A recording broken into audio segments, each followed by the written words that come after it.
Good evening. Tonight we're stepping into the rough, ambiguous, and decidedly unglamorous side of scientific progress. Set aside the tie-dye and the flower crowns for now. What looks, on paper, like a psychedelic awakening once reeked of disinfectant, stale fear, and cigarette smoke trapped in rooms without windows. If you'd been dropped into that hidden world, the one behind the curtain, your own mind would have been the battlefield, and you likely would never have realized you'd been drafted. Before you settle in, take a second to subscribe and hit like, but only if you genuinely appreciate this kind of deep dive. Tell me in the comments where you're watching from and what time it is right now. It's always intriguing to see this strange little community scattered across the globe. Phone face down, volume just above a whisper. Let's go. Our tale does not open with riots in the streets or students burning draft cards. It begins instead with the quiet, antiseptic orderliness of a research lab. In Basel, Switzerland, a city tucked into its own little pocket of tranquility, a man named Albert Hofmann was at work while the rest of the world edged closer to war. Hofmann was a careful, precise chemist employed by Sandoz Pharmaceuticals. In the late 1930s, his work was considered solid and respectable, not exactly the stuff of revolutions. He was investigating ergot, a bizarre parasitic fungus that infects rye.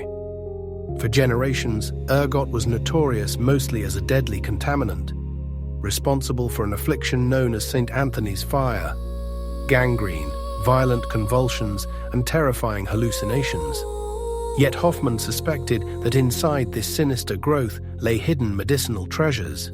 He wanted to isolate a compound that might stimulate blood circulation and breathing something practical, potentially profitable. Methodically, he worked through a series of derivatives, isolating and synthesizing them one by one.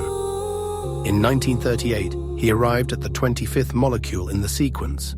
With the dry, utilitarian poetry of a career chemist, he named it lysergic acid diethylamide LSD-25. He tried it on lab animals. They became agitated, their fur standing on end, but otherwise they showed no major physiological changes. It certainly didn't behave like the circulatory stimulant he'd been hoping for. Hofmann wrote down his observations, filed his report, and, like any diligent researcher who recognizes a dead end, he placed the vial of LSD-25 on a shelf and moved on. There it remained for 5 years, an ignored compound gathering dust in the corner of a quiet lab, while beyond the neutral borders of Switzerland, World War II tore Europe apart. History is littered with moments like this, ideas boxed and labeled, set aside, patiently biding their time. Then, on a spring day in 1943, something odd stirred. For reasons he would never be able to fully articulate, even to himself, Hofmann felt a compelling urge to revisit this discarded compound. Later, he would call it a peculiar presentiment, an irrational hunch that ran counter to his disciplined scientific instincts. Why go back to a substance that had already been dismissed as useless? He didn't have an answer, but on April 16th, he synthesized a fresh batch of LSD-25. As he worked in the sunlit lab, an uneasy sensation crept over him. Not illness exactly, something stranger. A wave of dizziness, a disorienting shift in how he perceived everything around him. It was unsettling enough that he had to stop what he was doing. He went home, lay down on his sofa, and closed his eyes. What came next was not sleep. He later described it as a not unpleasant intoxication-like condition, marked by an extraordinarily active imagination. Behind his closed eyes, he witnessed an unbroken stream of fantastic images, unusual geometric forms, and a brilliant kaleidoscope of colors. After roughly 2 hours, the visions ebbed away, leaving behind a powerful sense of astonishment and a troubling question. What on earth had just occurred? He was certain he hadn't intentionally swallowed any of the compound. Hofmann was scrupulous in his lab habits. The only explanation he could offer was that an infinitesimal amount had somehow been absorbed through the skin of his fingertips.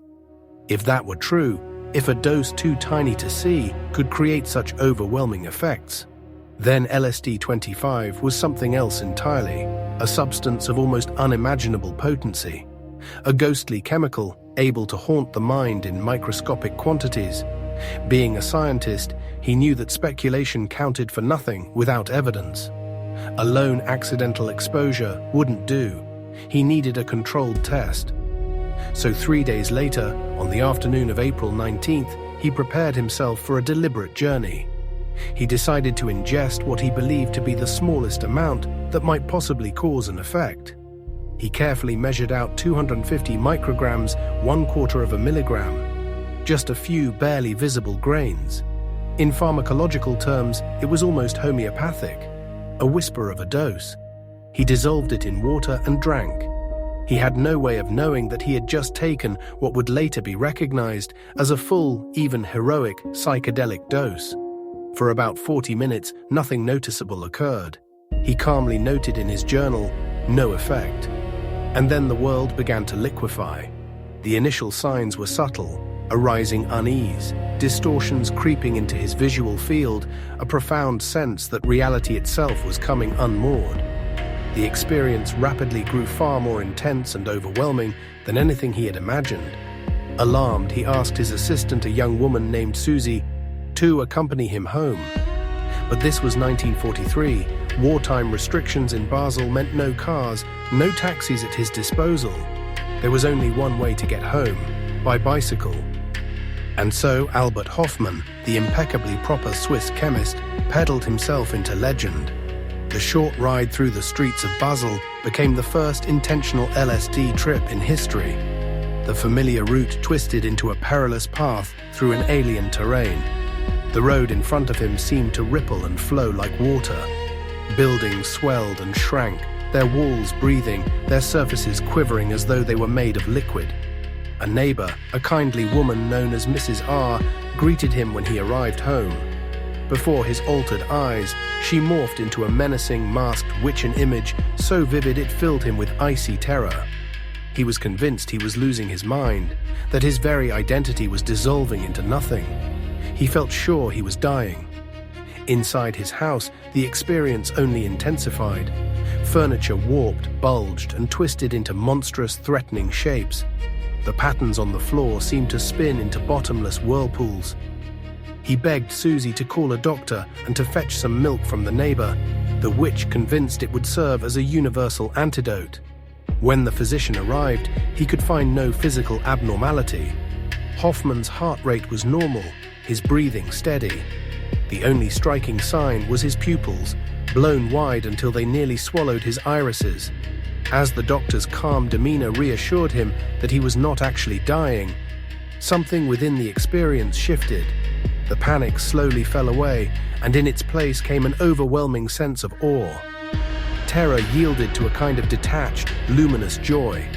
With his eyes closed, he no longer saw darkness, but a riot of intricate geometry, spiraling mandalas, cascading fountains of color.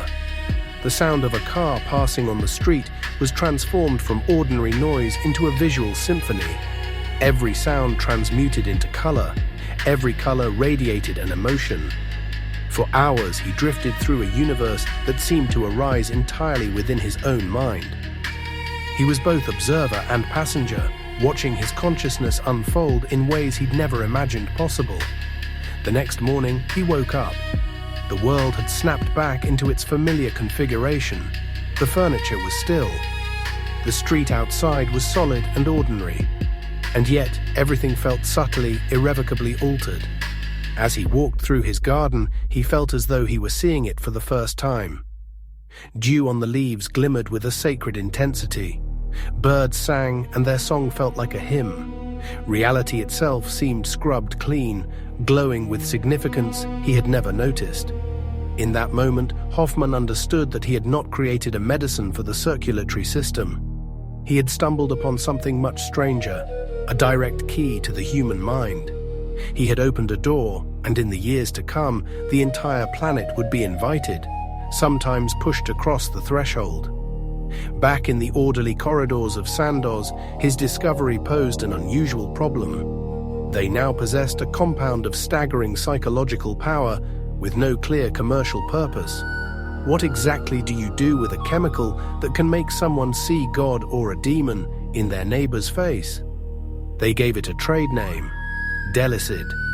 Then, with characteristic Swiss caution, they began offering it free of charge to a carefully selected circle of psychiatrists and research institutions. The accompanying medical brochure proposed two main uses. First, psychiatrists might take it themselves to gain temporary access to something like the inner world of a schizophrenic patient. Second, it could be administered to patients in psychotherapy to help unearth buried memories and repressed emotions.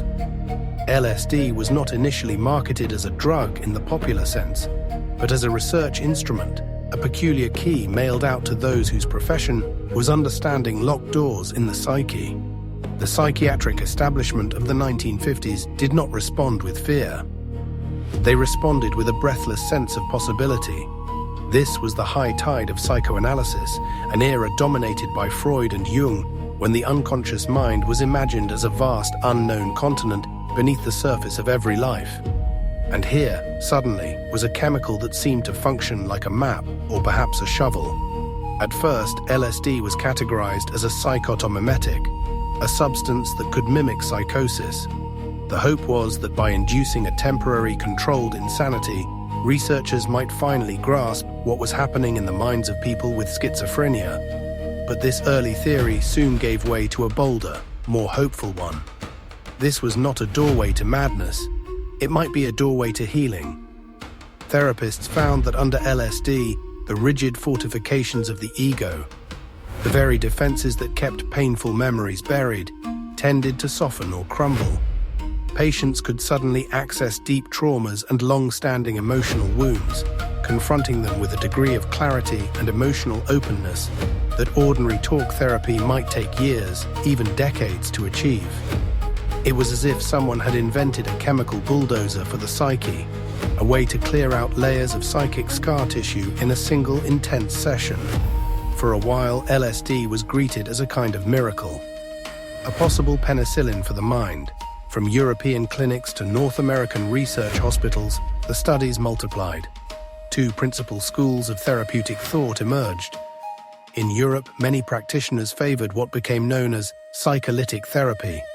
Patients were given a series of relatively low doses over many sessions, with the aim of gradually loosening or lysing neurotic blockages, like a slow solvent eating away at rust. In the United States and Canada, a more daring model took hold: psychedelic therapy, a term coined in a letter between two pioneers of the field.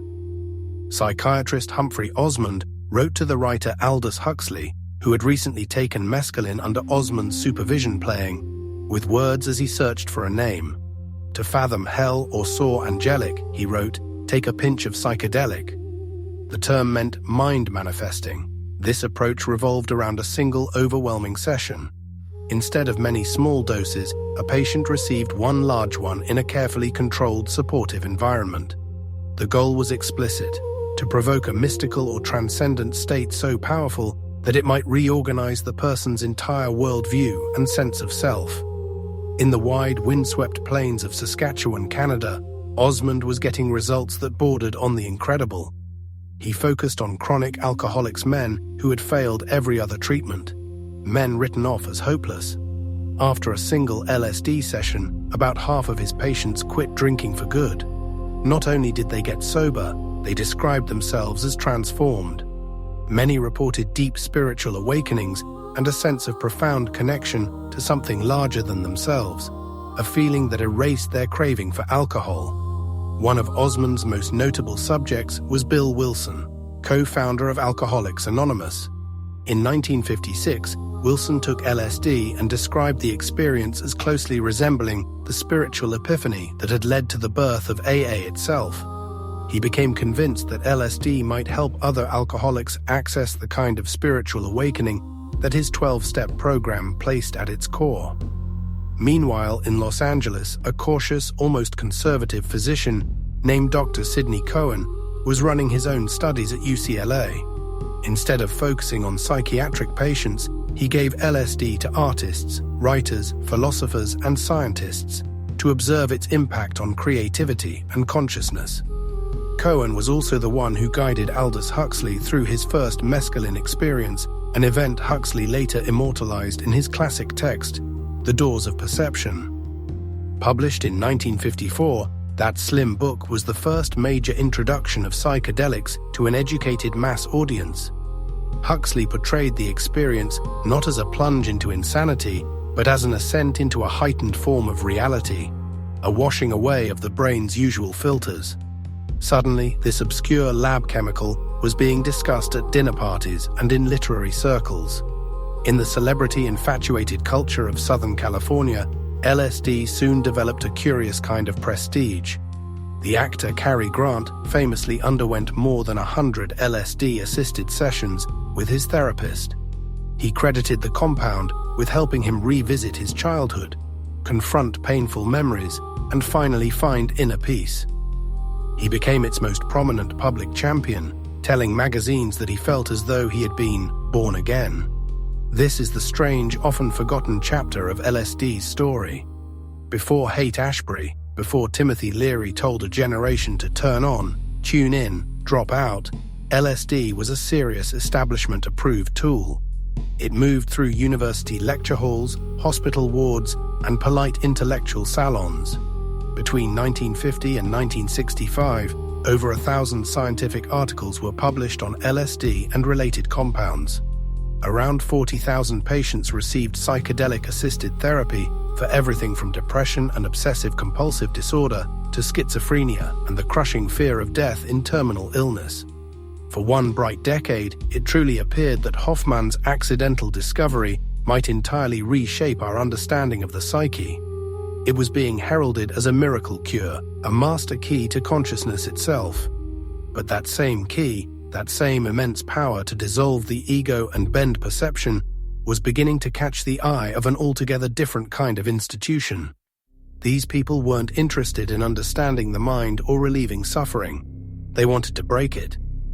While therapists in bright California offices were exploring LSD as a way to expand awareness, a cold, glacial paranoia was settling over Washington, D.C. The planet had been neatly split into two rival camps. The Iron Curtain carved a harsh dividing line across Europe, separating competing worldviews that refused to coexist. The Soviet Union had the atomic bomb.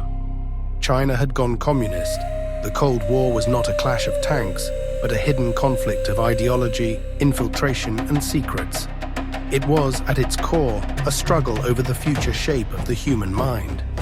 The crisis point didn't appear in Paris or Berlin, but on the frozen, war-ravaged Korean peninsula. Something deeply unsettling began to surface.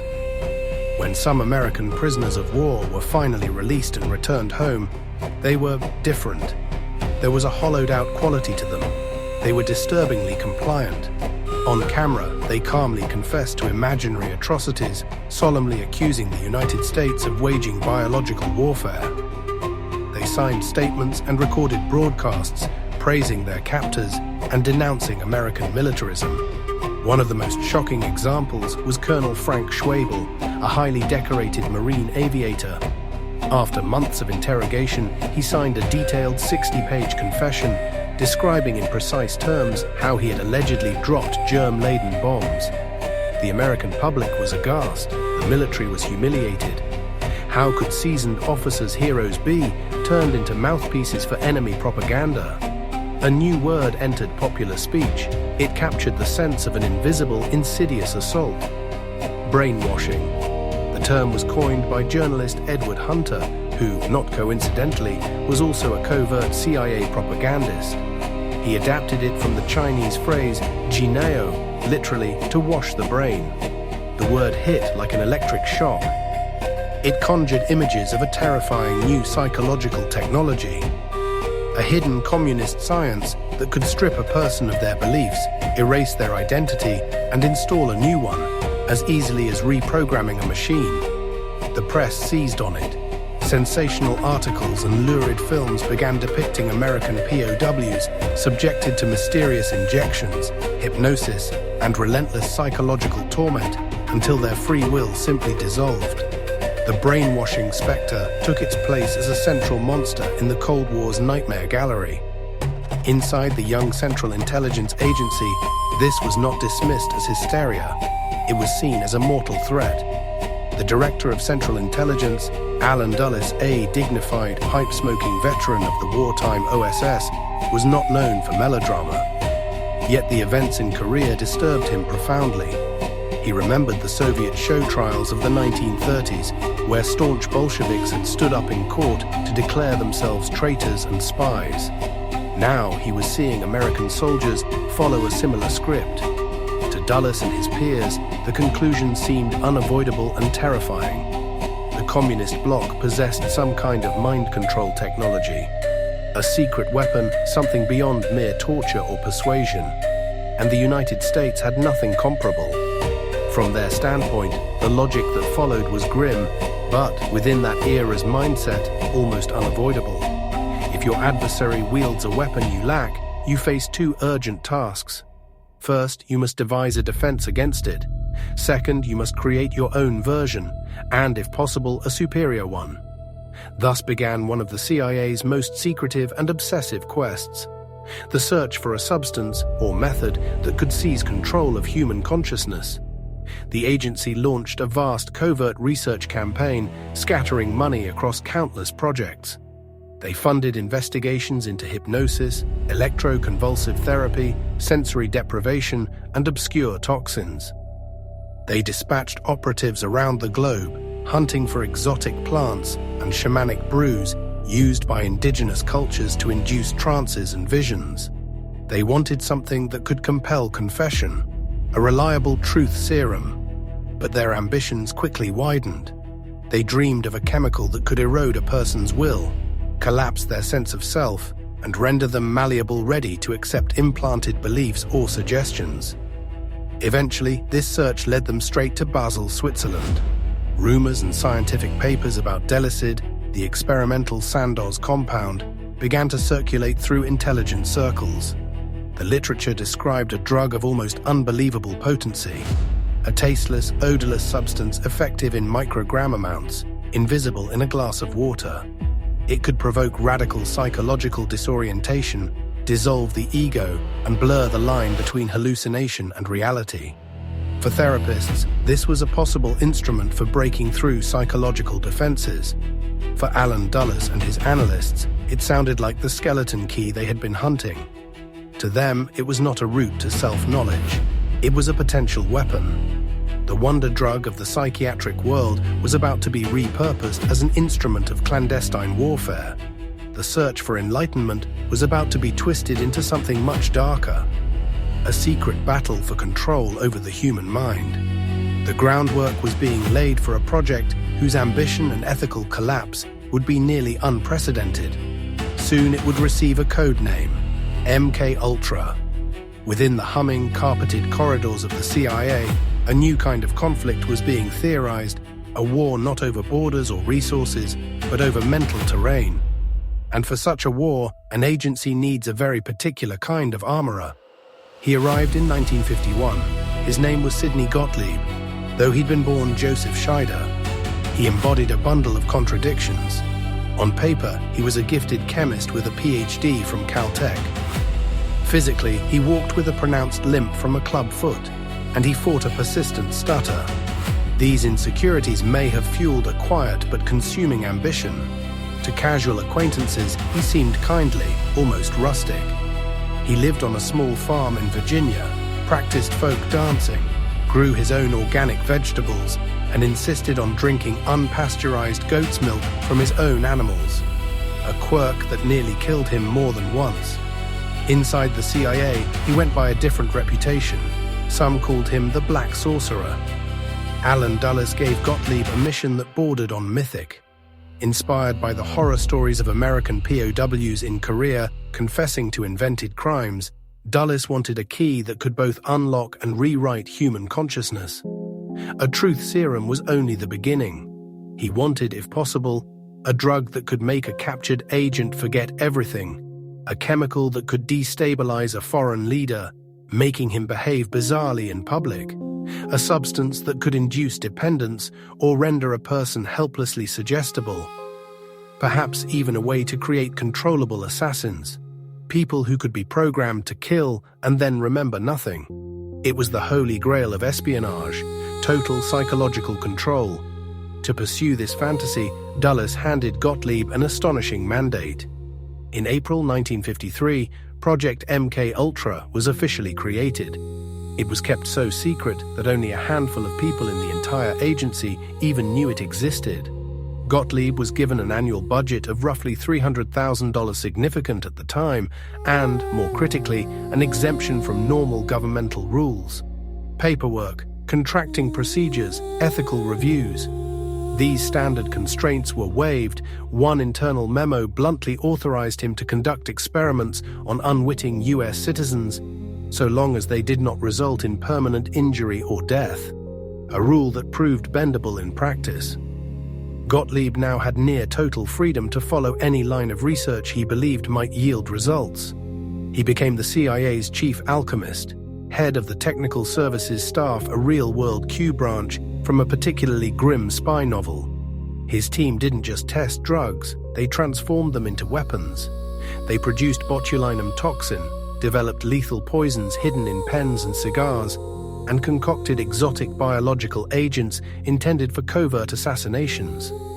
Traveling under bland aliases in rumpled suits, Gottlieb moved quietly from one CIA station to another, always sniffing out new possibilities. He acquired psychoactive mushrooms from indigenous healers in Mexico, datura and henbane from obscure herbal sources, and studied ancient Amazonian poisons. Under his direction, the CIA amassed a disturbing pharmacological armory. But from the outset, one particular compound stood above the rest: lysergic acid diethylamide 25. LSD. Gottlieb, ever the chemist, did not see in LSD a path to spiritual revelation. He saw its molecular structure and imagined its strategic potential.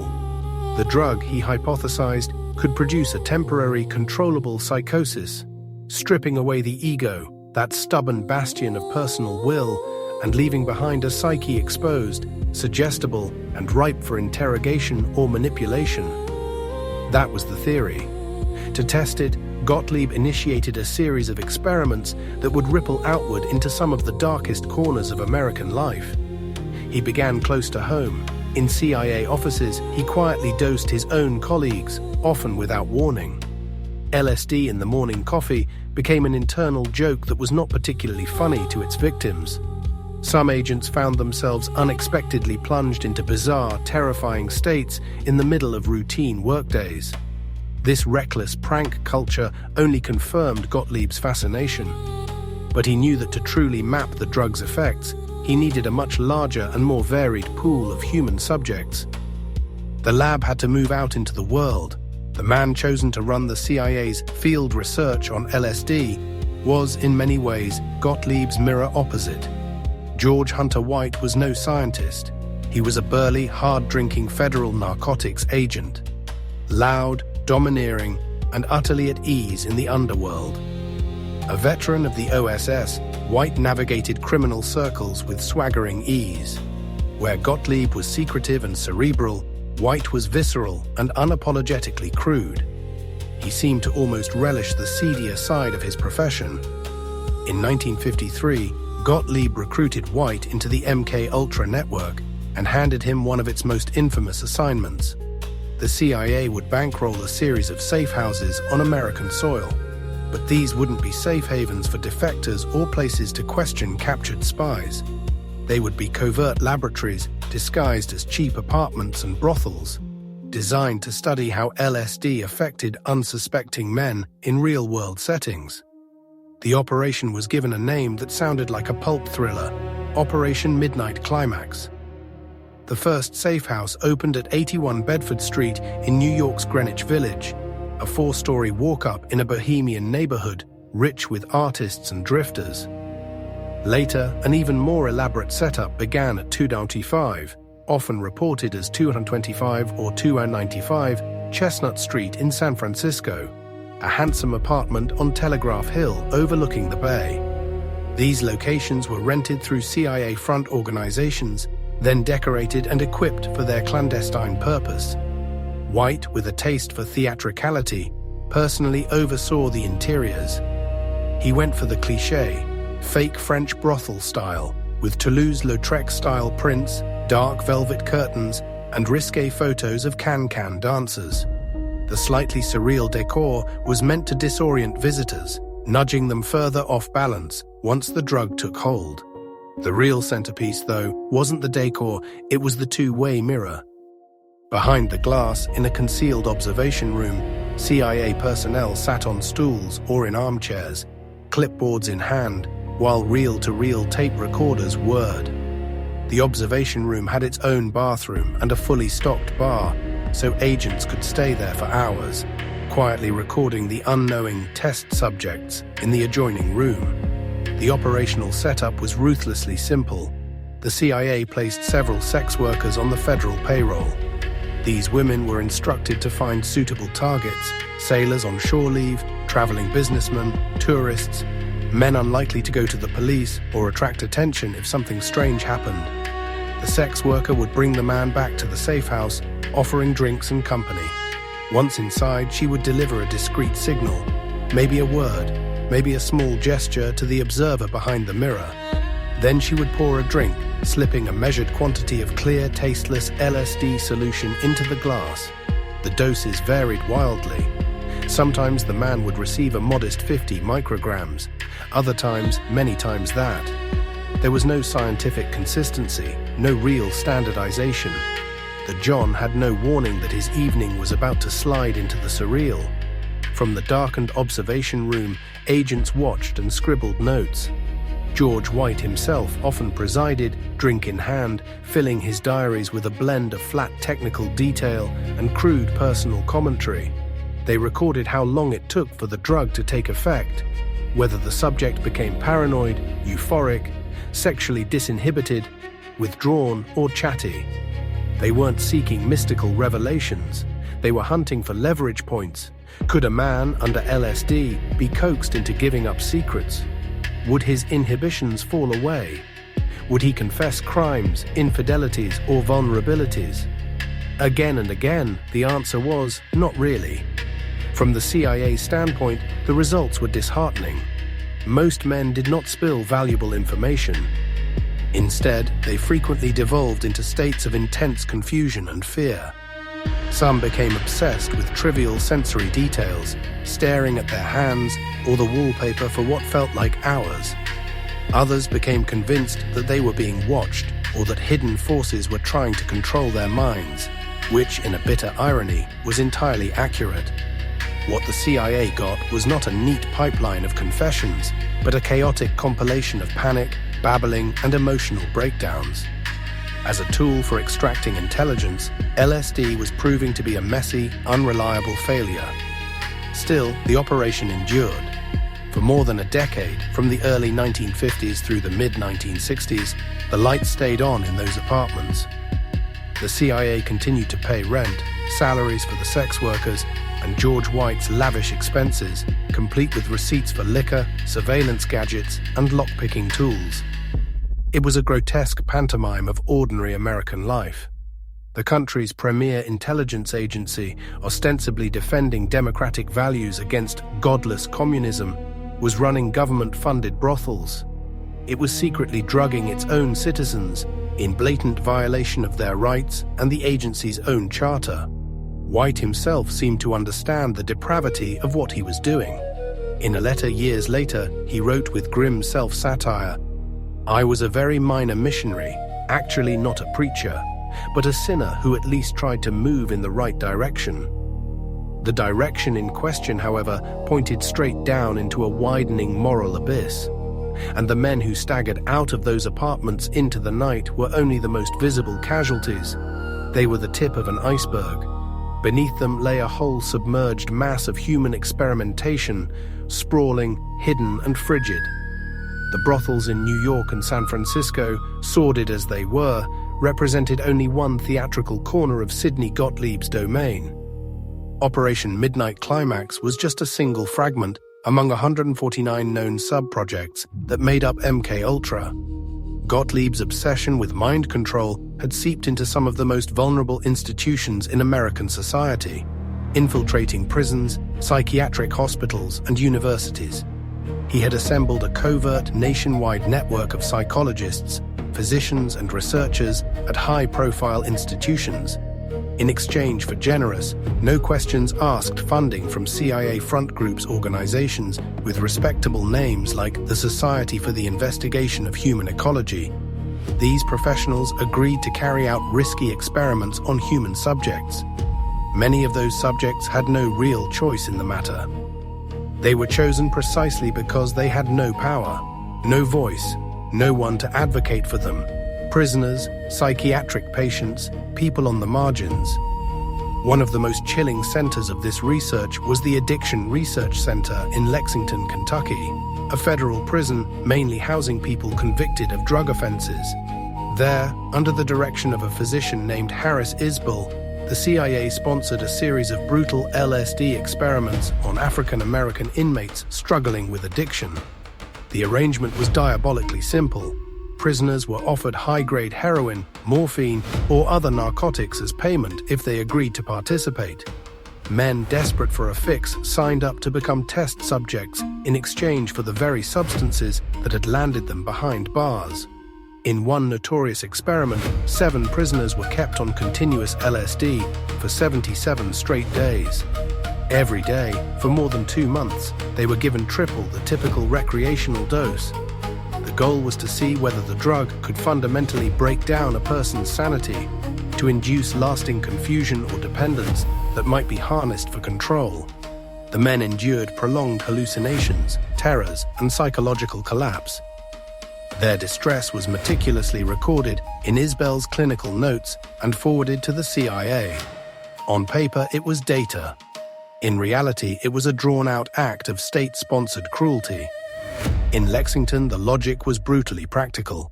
The inmates were already cut off from the outside world. Their protests would echo uselessly within the prison walls. No one on the outside would hear them, and no one in power would care. The hunt for exploitable minds didn't stop at the US border. MKUltra's reach extended northward to the Allen Memorial Institute at McGill University in Montreal. There, a renowned psychiatrist named Dr. Ewan Cameron was developing an extreme set of techniques he dubbed psychic driving and depatterning. Cameron believed he could cure serious mental disorders, not just anxiety and depression, but even schizophrenia, by erasing and rebuilding the personality. With secret CIA funding channeled through public health grants, he transformed his grand theory into practice. Patients came to the Allen Memorial Institute with conditions that, by modern standards, would be considered relatively mild: postpartum depression, anxiety, tension. They expected supportive therapy. Instead, many were subjected to a nightmarish regimen. They were placed into drug-induced comas lasting weeks, sometimes months. They were blasted with extraordinarily high levels of electroshock therapy, 30 or 40 times the usual dosage. While they lay defenseless, they were repeatedly dosed with LSD and other psychoactive substances. A tape recorder under their pillows played simple, repetitive messages or meaningless gibberish on a constant loop, 24 hours a day. The intention was to shatter the existing mental structure and then rebuild it. A psychological demolition and reconstruction project. The outcome for hundreds of patients was catastrophic. Many emerged from treatment with their memories wiped, their intellectual capacities diminished, and their personalities permanently altered. Some could no longer recognize their husbands, wives, or children. They required lifelong care. What Cameron called therapy was, in effect, soul erasure. To MKUltra's masterminds, however, his work was a potential blueprint. Gottlieb watched with fascination. If Cameron could obliterate and reprogram a civilian's personality, perhaps a similar method could be used to strip down and rebuild an enemy agent. But the experimentation didn't end with prisoners and patients. In the insular culture of MKUltra, it became accepted wisdom that to truly understand LSD, you had to administer it to your own people. Within the technical services staff and their counterparts in the Army's chemical warfare units, a perverse tradition took root: surprise dosing. Agents would slip LSD into one another's drinks at office gatherings or morning meetings, treating the resulting psychological upheaval as a darkly humorous test of fortitude. Getting unknowingly dosed became a twisted rite of passage. Survive it, and you proved you could handle the tools of the trade. Most of these tests ended with a few harrowing hours, followed by an uneasy return to normal life. But in one case, in the autumn of 1953, this attitude led to a tragedy from which there was no return. The man at the center of it was named Frank Olson. He was not a spy in a trench coat or a seasoned field operative.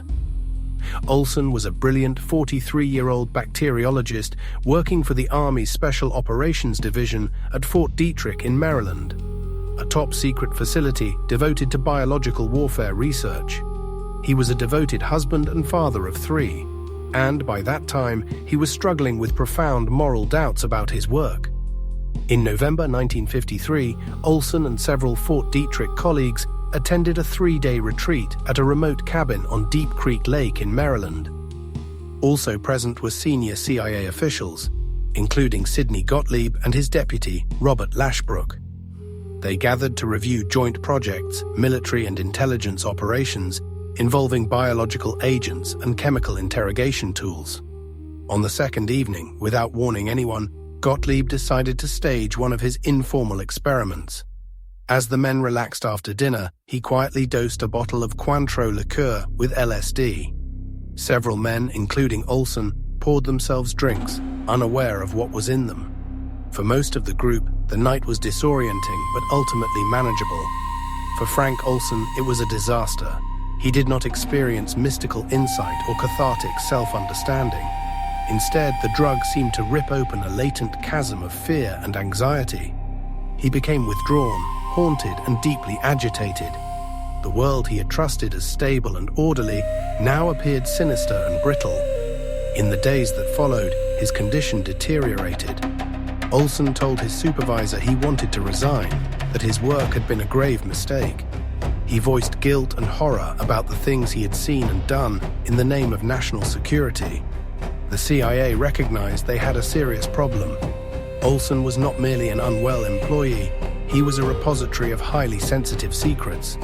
Rather than obtaining independent medical help, they decided to handle it in-house. Olson was sent to New York City, escorted by Robert Lashbrook, to visit a psychiatrist who was secretly on the CIA's payroll. The trip seemed to intensify his paranoia. Olson believed he was being monitored at every moment. He feared his mind had been permanently damaged. On the night of November 27th, Olson and Lashbrook checked into room 1018A at the Statler Hotel in Midtown Manhattan. At around 2:30 a.m., something happened. The hotel's night manager received a panicked phone call from Lashbrook. His roommate had gone out the window. 10 stories below, on the sidewalk of 7th Avenue, Frank Olson's body lay broken. The window in his room had been closed and latched before he went through it. The official narrative offered to Olson's grieving family and the press was tidy. He had suffered a severe nervous breakdown and taken his own life. No mention was made of LSD, MK Ultra, or his troubled conscience about biological warfare work. For 22 years, his family lived with that version of events. Only in the mid-1970s, when the Rockefeller Commission and then the Church Committee began exposing CIA abuses, did the truth begin to surface. The agency eventually admitted that Olson had been given LSD without his knowledge 9 days before his death. But that admission only deepened the questions. Was his death truly a suicide driven by a drug-induced breakdown? Or had a frightened man, on the verge of exposing secrets about both MK Ultra and Fort Detrick's biological programs, been silenced? Was he pushed from that window? We will never know. Lashbrook, the only other person in the room, offered a story riddled with inconsistencies. Olson's death became the first officially acknowledged fatality associated with MK Ultra, a solitary marked grave in a vast unmarked field of victims. It was the moment when the Black Sorcerer's abstract pursuit of behavioral control slammed into the delicate, irreducible reality of a single human life. While the men of Langley and Fort Detrick were busy trying to bend consciousness to their will, the substance at the heart of their research was quietly escaping their grasp. A secret cannot be widely studied without also seeping outward. A chemical capable of dissolving identity does not easily remain confined to labs and black sites. Locked doors are for buildings. Ideas are much harder to contain. The first real breach was not dramatic. It began with a quiet conversation and a small capsule in a comfortable California home. It happened on a sunny day in May 1953 in the Hollywood Hills. The host was Aldous Huxley, the celebrated British novelist and essayist, whose mind was already a labyrinth of literature, mysticism, and philosophy. His guest was Dr. Humphrey Osmond, the British psychiatrist from Saskatchewan, who had been experimenting with mescaline to treat alcoholism. Osmond brought the gift, a measured dose of mescaline sulfate, the active compound in peyote. Huxley, who had once envisioned a dystopia in which a government-controlled drug called soma kept the masses content, was now willingly ingesting a substance that promised not sedation, but revelation. He swallowed the capsule and waited. What unfolded was not a cascade of cartoonish hallucinations. Huxley saw no dragons, no melting walls. Instead, the ordinary world peeled back its familiar filters. Sitting quietly in his study, he found himself staring at a small vase of flowers. They were no longer trivial decorations. They were, as he later wrote, like what Adam might have seen on the first morning of creation. The miracle, moment by moment, of naked existence. The folds of the fabric in his trousers became an infinite landscape of light and shadow, as intricate and absorbing as a Baroque painting. His sense of time slowed almost to a standstill. The relentless narrator in his head, the ego fell silent. In its place rose a sense of seamless participation with reality, not as an onlooker, but as an inseparable part of the whole. This calm, intellectual, yet deeply spiritual encounter became the backbone of his short but seismic book, The Doors of Perception, published the following year. Borrowing its title from William Blake, the book did something extraordinary. It gave the psychedelic state a language, a conceptual framework, a seriousness. Huxley described the experience not as derangement, but as a temporary opening, a way of cleaning the reducing valve of ordinary consciousness. Rather than madness, it was another mode of seeing. In contrast to the CIA's secret reports, Huxley's narrative was beautifully written, philosophically grounded, and widely accessible. He had pulled the molecule out of the narrow world of clinics and spycraft and placed it into the hands of artists, intellectuals, and spiritual seekers. But an idea, even when eloquently expressed, needs distribution. If Huxley provided the scripture, another figure became the missionary. His name was Al Hubbard. Often called Captain Al Hubbard, though the title was vaguely honorary, he was a man surrounded by myth. Stories swirled around him, that he had been an OSS operative, a rum runner, a millionaire from a uranium deal, a self-taught physicist. The truth of his early life remained hazy. By the 1950s, however, Hubbard had reinvented himself as a rotund, genial guru with an unshakable belief that LSD was nothing less than a sacrament for humanity. He saw it as his personal destiny to spread it to those who shaped the world. Hubbard didn't sell doses on street corners. He orchestrated experiences for the powerful. Using money and influence, he secured a legitimate supply of LSD-25 and other psychedelics directly from Sandoz, under the guise of research. His lab was wherever he opened his leather doctor's bag, which was usually filled with vials of LSD, psilocybin, and mescaline. His strategy was elegantly simple. Rather than dosing the masses, he targeted the elite, the people perched at the top of institutions, CEOs, clergy, academics, politicians. If you could transform the inner world of the decision-makers, he believed, the outer world might change with them. He claimed to have given LSD to a vice president at Bell and Howell, to senior clergy in the Catholic Church in Vancouver, and to scores of other influential people. His sessions were not chaotic parties. They were carefully staged, comfortable, and often luxurious spiritual encounters. Hubbard sat with his subjects like a kindly uncle, guiding them gently as their sense of self unraveled and reassembled. He claimed to have personally supervised more than 6,000 first-time psychedelic journeys. In doing so, he quietly built an invisible network of initiates, leaders, and gatekeepers who had glimpsed, at least once, reality through an altered lens. While the CIA sought to enslave the genie inside a government bottle, Al Hubbard was slipping it out, drop by drop, into the ruling class. Between Huxley's prose and Hubbard's private evangelism, the stage was set. By the early 1960s, LSD was no longer just a lab curiosity or a classified asset. It was becoming an idea, a rumor of transcendence drifting through the culture. All it needed was a new kind of prophet. He did not emerge from the clandestine world or from corporate boardrooms, but from one of America's most prestigious universities. He was charismatic, ambitious, and anything but conventional. His name was Timothy Leary, a young psychology lecturer at Harvard. In the summer of 1960, long before he became a media caricature, Leary took a vacation in Cuernavaca, Mexico. There, a local contact introduced him to something indigenous communities had used in rituals for centuries: psilocybin containing magic mushrooms. Sitting beside a pool, Leary ate the mushrooms. What followed shattered his career-hardened assumptions. He later wrote that he learned more about the mind in those few hours than in 15 years of academic psychology. He felt as though he had died and been reborn, witnessing reality as a ceaseless interplay of energy. His own ego revealed itself as a temporary, almost comical construct. When he returned to Harvard, he was no longer content with rat mazes and questionnaires. He believed he had found a real key to human potential, growing, quite literally, in the grass. Back in Cambridge, he joined forces with his colleague Richard Alpert, an earnest, bright young psychologist. Together, in 1960, they launched what they called the Harvard Psilocybin Project. It began with all the trappings of legitimate science. They proposed to systematically study how psilocybin affected mood, personality, creativity, and behavior.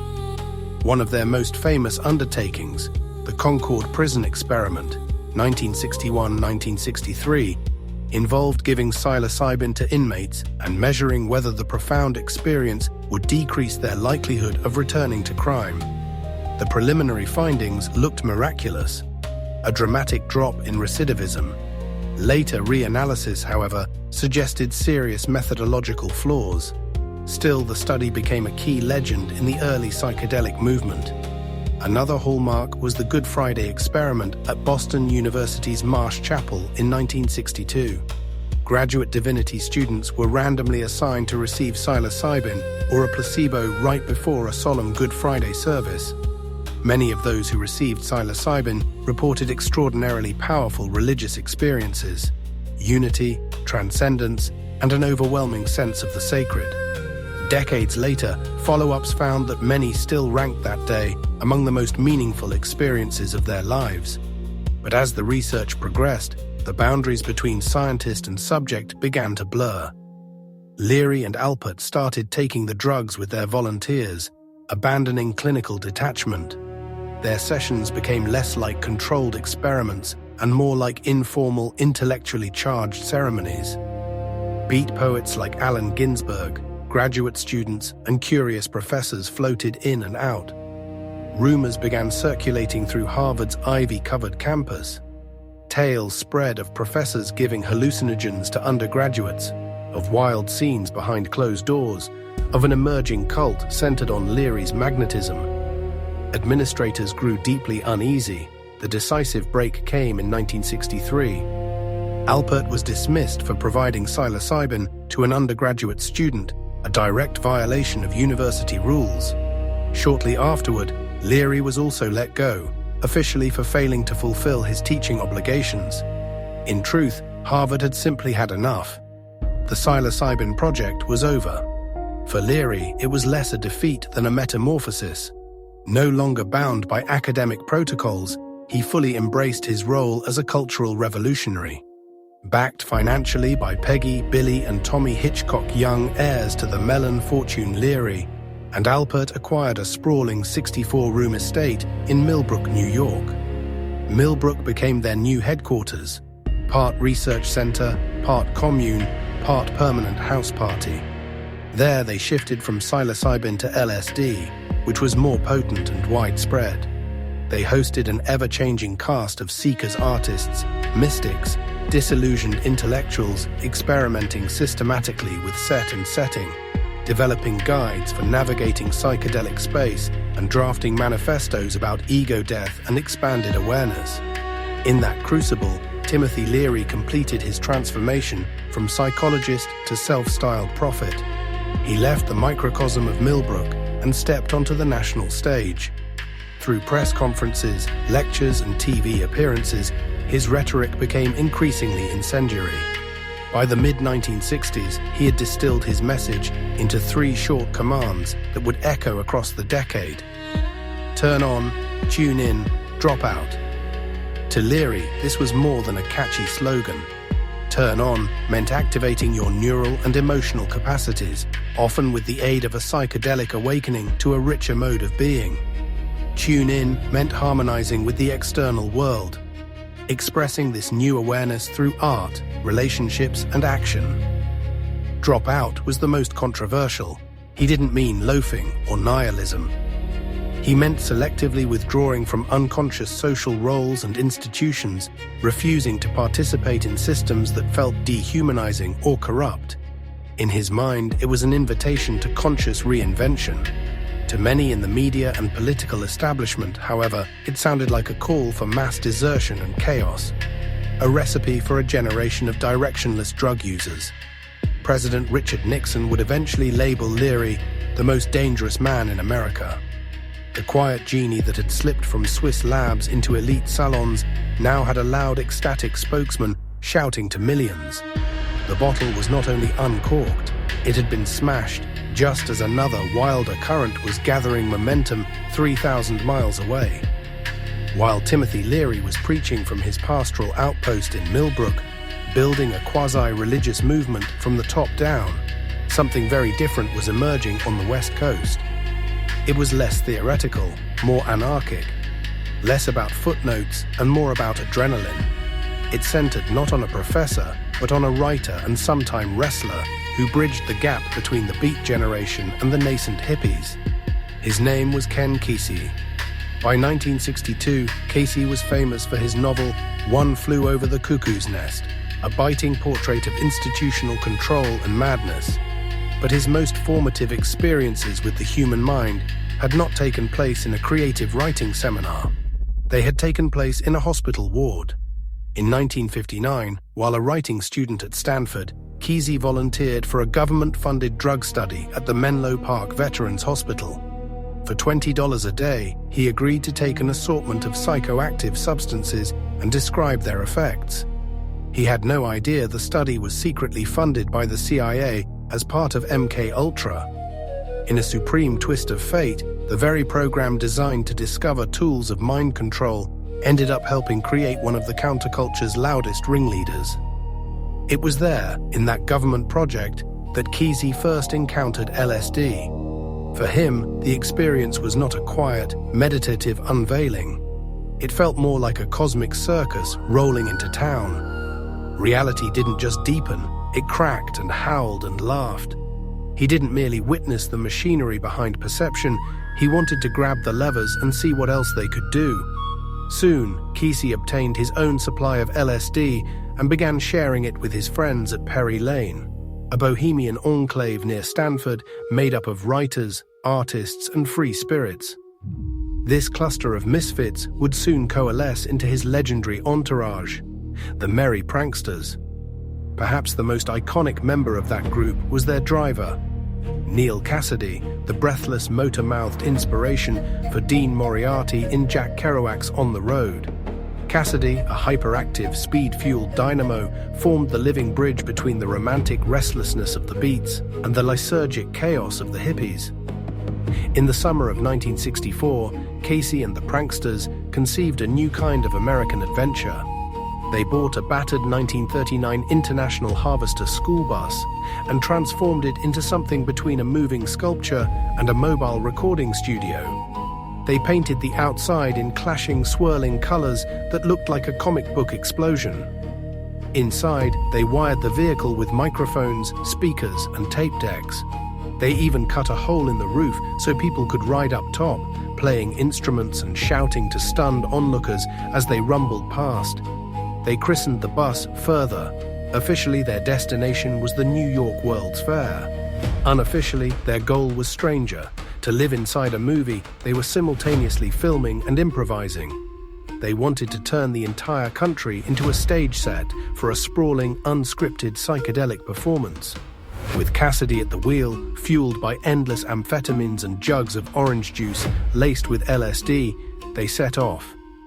For those they encountered along the way, the pranksters were like visitors from another dimension, a rolling disruption of normalcy. They weren't interested in persuading anyone with arguments. They wanted to jolt people awake through spectacle. When they finally drifted back to California, the mission evolved. The bus trip had been a private odyssey. Now they wanted to involve everyone else. They started hosting events that they called acid tests. To call them parties would be like calling a hurricane a windy day. The first one took place in Soquel, California, in November 1965. The concept was simple and subversive. Create an environment where people could take LSD en masse, not in silence or ceremony, but in an unstructured playground of noise, color, and surprise. No gurus, no dogma. Just a swirling improvisation and whoever showed up. The pranksters were not there to interpret anyone's visions. They were there to turn the volume up on all senses at once. An acid test felt like walking into a live wire nervous system. They'd rent out a hall, barn, or warehouse and fill it with a jungle of cables, slide projectors, 16mm film loops, and bubbling liquid light shows that oozed across the walls. Strobe lights pulsed at irregular intervals, warping people's sense of time and motion. Sound came from everywhere, pre-recorded tapes of bizarre noises, people talking into microphones with long echo delays, blurring the line between past and present. Over all of this rode a live band. That band, at first just another local group, had recently changed its name from the Warlocks. They were now called the Grateful Dead. The acid tests became their trial by fire.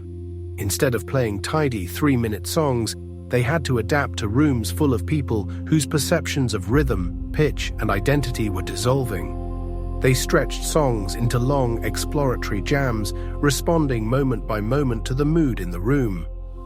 Music wasn't just entertainment, it was a navigational instrument, helping hundreds of people surf the same intangible wave. At the heart of each acid test was the LSD itself. The pranksters would fill a garbage can with Kool-Aid, dyed a bright electric blue. Into this they poured a large, unmeasured quantity of remarkably pure LSD, often supplied by chemist Owsley Stanley. Above the can, a sign would ask, "Can you pass the acid test?" There was no real screening, no attempt at therapy, no assumption that you needed to prepare. This was psychedelic experience turned into a communal utility. You dipped a cup in and joined the experiment. The pranksters had taken the inward-facing genie that Leary had tried to ritualize and flung it into a public carnival. No scientific oversight, no government control, no pretense of medical respectability. From the CIA's covert labs to Huxley's study and Hubbard's private sessions, to Harvard's lecture halls and onto a gaudily painted bus, lysergic acid diethylamide had completed one full arc of its journey. It now existed not only in secret vials and research protocols, but in drum solos, feedback squalls, and day glow posters.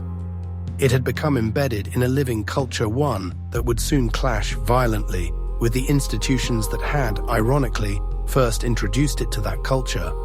The stage was ready for a domestic conflict like nothing the United States had seen, a cultural civil war with an invisible, bitter little molecule at its center. LSD had finally escaped the lab. By 1966, it had found the environment that would make it a symbol of an entire era. Not in quiet therapy offices or anonymous hotel rooms, but in a dense, shabby, vibrant neighborhood of San Francisco known as Haight Ashbury. Here, far from white-coated researchers and steel filing cabinets, LSD stopped being a research tool and finished its transformation into a sacrament. People no longer called it delicid or lysergic acid, they called it acid. The soundtrack was the first thing to change. It was as if thousands of musicians had simultaneously discovered an extra dimension to sound. In England, 4 young men from Liverpool who had conquered the world with charming 3-chord songs about crushes and hand-holding began to mutate into something stranger. The Beatles first encountered LSD in 1965 when a dentist, of all people, secretly dosed their coffee at a dinner party. They were thrust into the experience against their will, and it frightened them, but it also cracked open their artistic boundaries. By 1966, with the album Revolver, the transformation was audible. The simple love songs were giving way to songs shaped like experiences rather than stories. On the track Tomorrow Never Knows, John Lennon's disembodied voice processed through a Leslie speaker so it seemed to swirl in the air sang lyrics drawn straight from a psychedelic reinterpretation of the Tibetan Book of the Dead that Leary had been circulating. Turn off your mind, relax and float downstream. This was not merely a metaphor, it was an instruction set for a trip. The backing track looped tape fragments, reversed guitar, Indian drones, and a steady hypnotic drum pattern. Felt less like a pop song and more like a guided immersion into altered consciousness. The Beatles were no longer just writing music to be heard, they were designing spaces to be inhabited. A year later, in 1967, they released Sgt. Pepper's Lonely Hearts Club Band, which became the defining sonic artifact of the so-called Summer of Love. The album presented itself as a complete experience, a fictional band, a faux concert, an excuse to stitch together a collage of genres, cultures, and studio tricks. One track, Lucy in the Sky with Diamonds, quickly drew attention for its initials, LSD. Whether that was deliberate or not, the imagery tangerine trees, marmalade skies, newspaper taxis was pure psychedelic surrealism.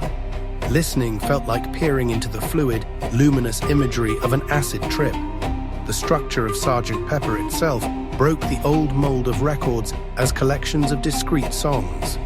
It played more like a single continuous narrative, an invitation into an alternative reality framed by sleeve art and lyrics that rewarded close, repeated attention. Across the Atlantic, another musician was taking the psychedelic impulse in a different direction. Jimi Hendrix, an American guitarist who had cut his teeth backing soul acts on the so-called Chitlin circuit, arrived in London in late 1966. There, paired with British bass and drums, he formed the Jimi Hendrix Experience. While the Beatles reshaped the album, Hendrix treated the electric guitar like a surgical instrument for the psyche. For him, distortion, feedback, and the wah-wah pedal were not special effects. They were a new alphabet. Listening to Purple Haze, or Are You Experienced, was like hearing the chaos and glory of an LSD trip translated into sound. The guitar squealed, moaned, whispered, and erupted, a direct expression of boundaryless perception. At the Monterey International Pop Festival in June 1967, widely considered the starting gun of the Summer of Love, Hendrix ended his performance by dousing his guitar in lighter fluid, kneeling before it and setting it on fire. It was a sacrificial rite, the destruction of the old order of rock and roll, offered up in flames and noise. The visual language of the era mutated in tandem with the music. Posters for concerts at places like the Fillmore and the Avalon Ballroom in San Francisco featured fonts that seemed to drip and melt, their letters more like biological forms than text. The colors were neon, clashing, almost painful to look at, sober, deliberately echoing the heightened color perception of psychedelic states. Artists like Peter Max brought this aesthetic into mainstream visibility. His work-bright, flat planes of color, stars, planets, serene faces appeared on everything from posters to commercial products. It was utopian and whimsical, bottling a dream of peaceful cosmic unity into something you could hang in a bedroom. Clothing followed suit. Long hair, beads, flowing skirts, embroidered jackets, paisley shirts. The uniform of the counterculture served both as aesthetic expression and as a visible repudiation of grey flannel suits and crew cuts. To dress like that was to declare that your allegiance lay with an inner revolution, not with the 9-to-5 world. LSD in this world was not merely a thrill. It was framed as a tool for political and spiritual awakening. Its advocates argued that by tearing down the ego and disrupting habitual patterns of thought, it could reveal the artificial nature of many social structures: nationalism, consumerism, militarism. To ingest acid in that rhetoric was to step outside the system and look back at it with unblinded eyes. In Haight Ashbury, this idealism briefly took concrete form. In the Summer of Love in 1967, as many as 100,000 young people migrated to the neighborhood. They shared food, music, drugs, and grand visions of a new society based on community, non-violence, and spiritual exploration. It was messy, unsustainable, naive, and for many who were there, unforgettable. For a moment, it truly seemed possible that a molecule synthesized by a Swiss chemist could catalyze a peaceful revolution. But no revolution remains purely romantic for long. And every bright light throws sharper shadows. Outside the colorful enclaves of San Francisco and college campuses, much of America watched this unfolding spectacle with unease. Parents saw their children grow their hair, renounce career paths, condemn the Vietnam War, and speak in strange, mystical language about consciousness and love. Older generations saw not spiritual growth, but disintegration. The media, which had initially covered the hippies as a quirky, trend-funny clothes, free concerts, harmless weirdness, began shifting its tone. As the decade wore on, the narrative soured. Feature stories started to highlight the ugliest outcomes: psychotic breaks, overdoses, exploitation, and cultish behavior. Urban legends about LSD spread like wildfire. Stories of kids staring at the sun until their retinas burned out, convinced they were beholding divinity. Tales of trippers leaping from high windows thinking they could fly. Whispers about chromosomal damage and deformed babies. One of the most widely reported tragedies involved Diane Linkletter, daughter of television host Art Linkletter. In 1969, she jumped to her death from a 6th-floor window. Her father promptly and publicly blamed LSD, telling the world that a bad trip had driven her insane. Later toxicology reports found no trace of the drug in her system that night, but the nuance didn't matter. The story fit a rising moral panic perfectly and stuck. LSD was increasingly portrayed not as mind-expanding, but mind-destroying.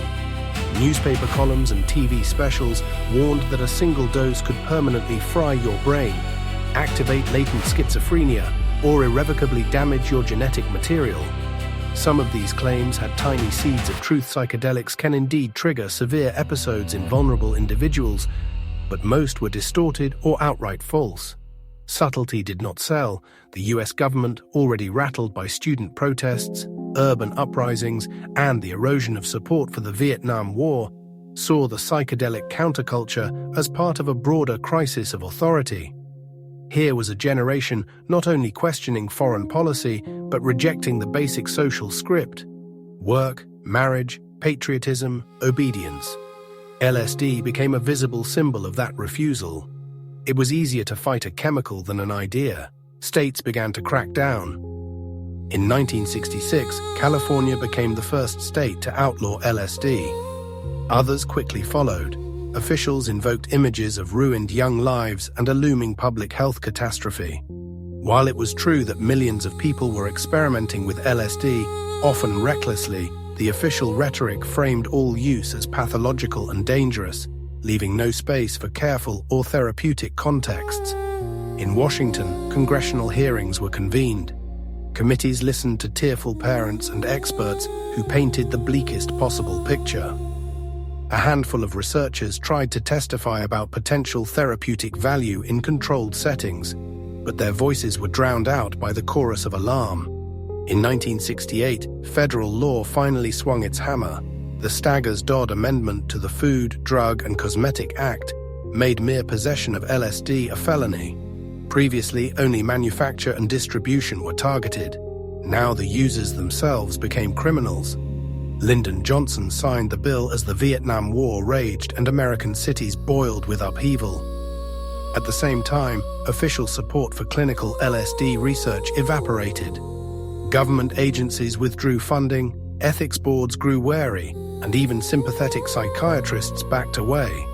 The drug was soon placed in Schedule III under the new Controlled Substances Act of 1970, reserved for substances with no accepted medical use and a high potential for abuse, right alongside heroin. The arc that had started with cautious medical curiosity climbed through intellectual salons, spilled into revolutionary rhetoric, and exploded onto the streets, now plunged into legal darkness. The brief, flickering mirage of LSD as a respectable therapeutic tool vanished. The summer of love dissolved into a season of raids, imprisonments, and bitter come-downs. For many, the revolution had ended with a police record. And even as the nation publicly demonized LSD as a menace, a quieter, parallel story was reaching its own anticlimax behind the CIA's fortified walls. For all the fear and mythology swirling around LSD as a weapon that could destroy minds and enslave wills, the agency that had first tried to harness it for that exact purpose was arriving at a different conclusion. The CIA's problem with LSD, they discovered, was not that it was too potent a tool of control, but that, for their purposes, it was useless. The grand fantasy of MK Ultra, that somewhere out there existed a dependable key to human obedience, had crashed headlong into the reality of human psychology. Decades of experiments, thousands of involuntary subjects, and a small mountain of classified reports led to a frustrating truth. The human mind stubbornly resisted tidy manipulation. LSD, in particular, was an unruly collaborator. Instead of making people obedient, it often made them unmanageable. Under its influence, subjects might become suspicious, withdrawn, talkative, euphoric, or terrified. But which reaction they had depended heavily on who they were and where they took it. The drug did not function like a steering wheel, it functioned like a bomb. Interrogators hoping for a magical truth serum discovered that LSD usually made their jobs harder. Many subjects became too distraught or distracted to answer questions coherently. Some descended into word salad, others seemed to slip into private universes where the interrogator's questions held no meaning at all. A few did become more talkative, but what poured out was often an incoherent blend. Personal stories, dreams, cosmic revelations, and trivial confessions, all jumbled together. You might get a detailed description of a classified project, or of the wallpaper pattern the subject remembered from his childhood bedroom. The signal-to-noise ratio was abysmal. What MK Ultra's scientists eventually had to admit, reluctantly, was that LSD's effects were radically dependent on set and setting, the person's mindset and the environment they were in. The very conditions of a hostile interrogation, fear, distrust, coercion, were an almost perfect recipe for bad trips and psychic collapse. There was no way to standardize outcomes, no reliable dosage, no reliable script, no reliable switch you could flip to make someone betray their secrets on command. For every success story the agency might privately tout, there were countless sessions that devolved into chaos, silence, or psychosis. By the late 1960s, internal memos from the technical services staff grew increasingly pessimistic. MK Ultra was producing no dependable methods, no operational breakthroughs. What it had produced in abundance was moral liability. Worse, the risk of exposure was rising. LSD was all over the news. Public fear and curiosity were high. If journalists ever connected the counterculture's acid wave to CIA-backed experiments, especially in places like San Francisco, where a clandestine safe house had operated, the scandal could be explosive. Researchers drifted away to more conventional projects. Funding was quietly trimmed. What had once been hailed internally as an essential national security priority began to look, even to insiders, like an embarrassing, ethically disastrous dead end. The formal death of MK Ultra came in 1973, without ceremony. Richard Helms, by then Director of Central Intelligence, had been with the agency from near its inception. He understood better than almost anyone how many skeletons lay in its closets. As the Watergate scandal spiraled, exposing abuses of power at the highest levels, Helms sensed that the era of deferential secrecy was ending. Congress and the press were sharpening their knives. He knew that if the full, unvarnished record of MK ever became public, if senators and citizens could read dry bureaucratic descriptions of poisoning, electroshock, and psychological torture carried out on unwitting Americans, the political damage could be lethal. So he gave a simple order: destroy the files. Across the agency, staff followed instructions. They pulled boxes from storage rooms and vaults, carried armfuls of reports, memos, financial records, and case files to shredders and incinerators. Years of research records from prisons, hospitals, front organizations, and safe houses were reduced to ashes and confetti. No final report was written. No comprehensive analysis of success or failure was preserved. MK simply vanished from the official archive as if it had never existed. The agency's most ambitious search for a tool of total control concluded not with triumph or with an honest reckoning, but with the monotonous whine of paper being fed through shredding machines. The silent admission buried in that act was unmistakable. After all the lies, all the cruelty, and all the money, they had learned nothing of real operational value. The mind they had discovered was not a lock to be cracked, but an entire universe wild, vast, and fundamentally resistant to simple instruments of command. And LSD was not a master key. It was a volatile flare, illuminating the mind's complexity, not conquering it. The calendar turns to 1974. A cold December wind funnels through Manhattan's concrete canyons, rustling the front page of the New York Times. On that page is a story by investigative reporter Seymour Hersh. The headline appears modest, but the content is anything but. It alleges that the Central Intelligence Agency, legally barred by its own charter from domestic policing, has been spying extensively on American citizens, anti-war activists, dissidents, and other politically suspect groups. The country, still raw from Watergate, reads this and feels not surprise, but confirmation. The darkest suspicions about the secret organs of state power suddenly look reasonable. The watchers, it seems, have not only been watching foreign adversaries, they've also been watching their own people. In the halls of Congress, this was not just another scandal, it was a structural crisis. The tacit deal that had held since World War II, that America's intelligence agencies would be given wide latitude, so long as they kept the fight over there, was unraveling. Something had to give.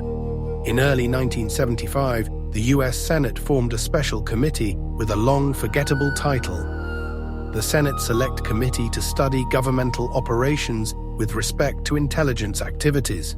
Hardly the stuff of headlines, but the country would come to know it by a simpler name: the Church Committee, after its chairman, Senator Frank Church of Idaho. Frank Church was not a bomb thrower. He was a fairly conventional figure, a believer in the necessity of intelligence work, not a sworn enemy of it. His mission was not to burn the system down, but to drag it into the light and trim back its worst excesses. At least that was the theory. Once the committee started digging, they realized they weren't dealing with a handful of missteps. They were staring at a maze of abuses, both foreign and domestic. The more they pulled, the more the web expanded. Committee staffers, young lawyers and investigators set about their work with a mixture of skepticism and disbelief. They filed document requests, they subpoenaed witnesses, and soon rumors reached them of a particularly bizarre program, something code-named MK Ultra. When they asked the CIA for the paperwork, they were told politely that it no longer existed. Files had been destroyed. It looked at first like a dead-end rumor without a paper trail. The breakthrough came from an unexpected angle: the accounting department. An investigator combing through old budget records started to see odd patterns. Money was being shuffled from one innocuous-sounding line item to another. finally landing in accounts labeled with cryptic references to MKUltra and related codes. The financial scaffolding of the program was still visible, even if the walls had been torn down. Armed with that evidence, the committee increased the pressure. The CIA's new director, William Colby A. Mann, tasked with disinfecting an agency he had not personally corrupted, was in a bind. He knew MKUltra was real. He also knew that his predecessor, Richard Helms, had tried to erase it from history. Back in 1973, with Watergate gathering momentum and the prospect of sweeping investigations on the horizon, Helms had faced a choice. A creature of the old clandestine culture, he believed the CIA's authority depended on secrecy, especially secrecy from domestic oversight. Rather than risk seeing MKUltra splashed across front pages, he chose to preempt the problem. He ordered the records destroyed. It was not a single bonfire, but a coordinated bureaucratic purge. Across the agency, staff rummaged through filing cabinets and vaults, pulling folders, boxes, and binders. They fed them into shredders and furnaces. Operational reports from safe houses, technical memos about poisons, invoices for front organizations, medical charts from prisons and hospitals, all reduced to ash. Helms would later explain this move in bland, almost smug language. He claimed he did not want the material to be misunderstood. The understatement was staggering. He had effectively given the organization a self-inflicted lobotomy. But destruction, especially on a large scale, is rarely perfect. Accounting records survived, as they usually do. And more importantly, a misfiled box about 8,000 pages escaped the purge, accidentally sent to an obscure record center and forgotten. Those papers would surface in 1977 after the church committee had concluded, serving as a grim epilogue. But even without them, the committee already had enough. They had financial trails. They had testimony from former MKUltra personnel and administrators, including Sidney Gottlieb himself. Now retired, his public demeanor that of a tired, aging man haunted by what he could not fully admit. They had stories from families whose lives had been torn apart. Piece by piece, the outline of the program emerged in the committee's public hearings. It stunned the nation. The senators revealed that, for roughly 20 years, the CIA had run a secret project aimed at mastering the manipulation of human behavior. Under this umbrella, they had experimented with hypnosis, sensory deprivation, electroshock, and especially LSD. They had administered these to American citizens without their knowledge or consent. They had used drug-addicted prisoners as bargaining chips, psychiatric patients as unwitting test animals, and the general public as a sprawling field of potential subjects. They had established front groups to disguise the source of their funding, quietly underwriting research at universities, hospitals, and clinics. They had set up safe houses, the brothel apartments in New York and San Francisco, with one-way mirrors and hidden microphones just to watch what happened when randomly chosen men were drugged. In raw numbers, the scope was jaw-dropping.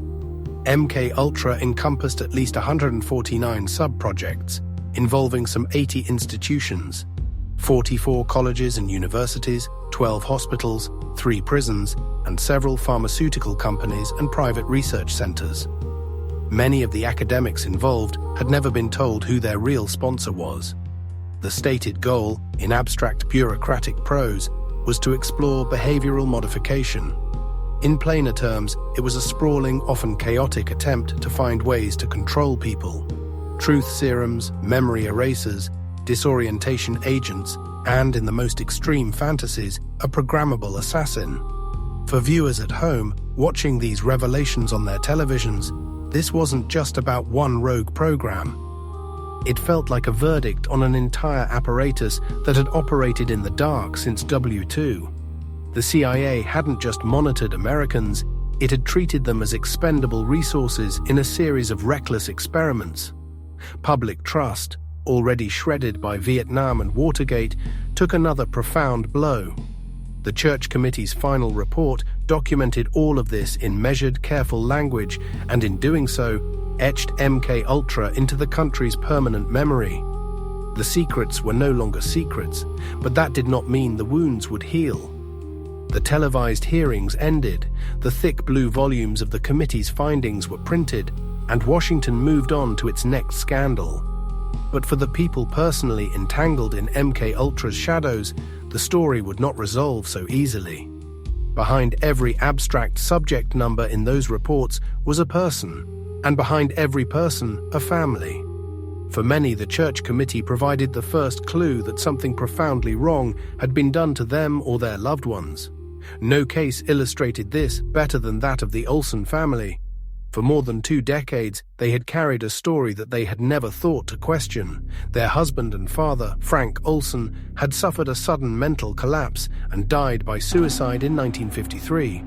It was a painful narrative, but a comprehensible one, a private tragedy. Then, in 1975, they sat in front of their television like millions of other Americans and heard talk of a government scientist dosed with LSD without consent, who had fallen to his death from a New York hotel window 9 days later. Names were initially withheld, but the details lined up exactly with Frank's. The personal and the political collided. Their loss was no longer just a family matter, it was part of something vaster and uglier. The government, facing a PR nightmare and fearing a lawsuit, could no longer maintain the original cover story. President Gerald Ford invited the Olson family to the White House for a formal apology, the only time a sitting president has apologized face-to-face for a specific covert operation. CIA Director William Colby handed over a folder of heavily redacted documents related to Frank's death. The government also offered financial compensation, $750,000, a substantial amount at the time. The settlement came with an understanding that the family would not pursue further legal action. For a while, it seemed like a grim kind of closure, but the documents they received, even with entire pages blacked out, hinted at a darker pattern. Frank wasn't just an accidental LSD victim. He was a senior scientist at Fort Detrick who had been growing increasingly disturbed by the biological weapons research he was involved in. His sons, Eric and Niels Olson, became obsessed with understanding exactly what had happened. Over the following decades, they dug through archives, filed Freedom of Information requests, and interviewed surviving witnesses. They became convinced that their father's death had not been a confused suicide, but a deliberate elimination, an execution, disguised as self-destruction. In 1994, the family had Frank's body exhumed. Forensic analysis turned up injuries inconsistent with a simple feet-first fall through a closed window, suggesting he may have been incapacitated before going out. The results were not conclusive, but they added fuel to the family's conviction. In 2012, the Olsons filed a new lawsuit, not primarily for money, but for full access to remaining documents and an explicit acknowledgement of responsibility. The case was eventually dismissed on procedural grounds. The court decided the 1970 settlement had legally closed the matter. In the eyes of the law, the book is shut. In the eyes of history, the last chapter remains smudged and uncertain. Frank Olson's story was the most infamous, but it was not unique.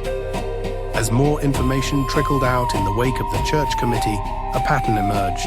Unexplained deaths, psychiatric breakdowns, shattered careers, all linked in one way or another to hidden experiments.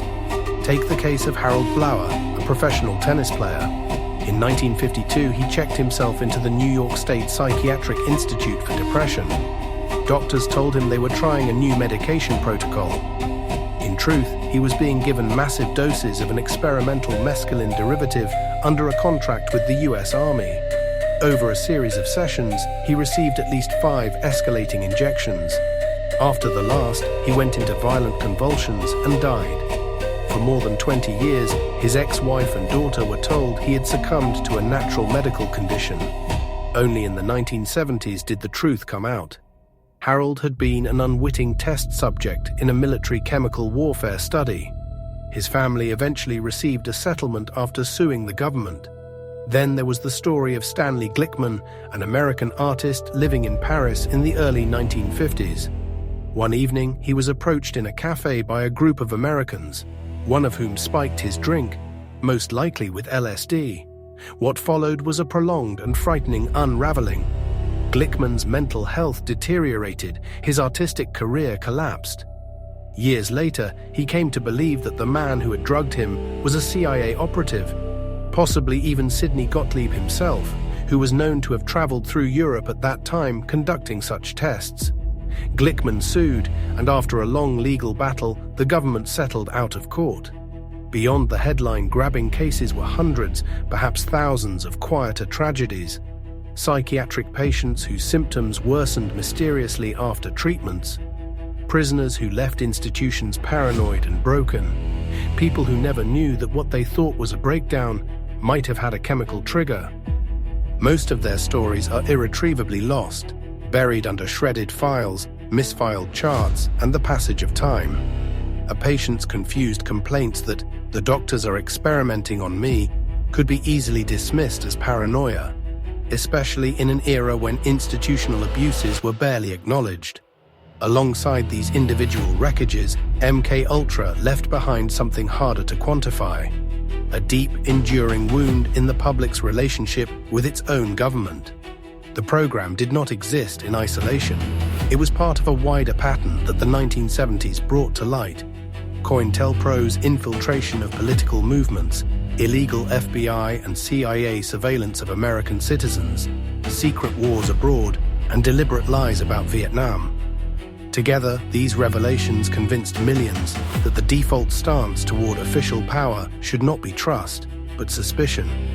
The notion that the government might see its own people as instruments, as data sets, test subjects, or collateral, rather than as citizens whose rights must be respected, lodged itself deep in the national psyche. This wasn't just a radical or fringe sentiment, it became mainstream. "I don't trust the government" turned from crank slogan into a common refrain. From that point onward, every new disclosure about surveillance or covert operations was filtered through the memory of MK Ultra. When the NSA's mass data collection programs were exposed decades later, many people did not react with shock so much as with weary recognition. Of course they're doing this, why wouldn't they? MK Ultra, in that sense, never really ended. Its spirit lives on as a reflexive doubt that behind every official narrative there might be an unrevealed program, an unacknowledged experiment, a hidden agenda. Some of those suspicions are grounded, others slide into fantasy, but all grow from the same soil, the proven reality that for years the US government funded and conducted experiments that, if done by an enemy nation, would be cited as evidence of barbarism. The lasting lesson, one that has proved very hard to unlearn, is ugly but simple. To the Cold War security state, the citizen's mind could be a battlefield or a laboratory, not a sanctuary. And yet, even as MK Ultra was exposed and psychedelics were driven underground, the story of LSD and its chemical cousins did not fade away. It entered a kind of long, uneasy sleep. From the mid-1970s onward, psychedelics in the West became officially contraband.